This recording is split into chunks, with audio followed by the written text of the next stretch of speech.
Mi nombre es Carol Núñez.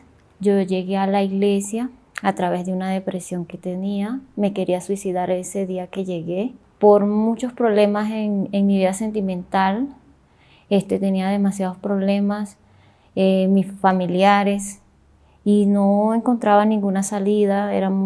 Vivía muy triste, apagada.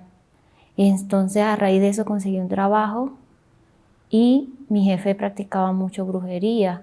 Entonces, cuando llegaba había muchos baños en el piso, hacía muchos lavados y yo pisaba eso. Entonces, a raíz de eso me salió una alergia en la pierna, la cual se me hinchaba, me enrojecía mucho la pierna, no podía estar de pie mucho tiempo.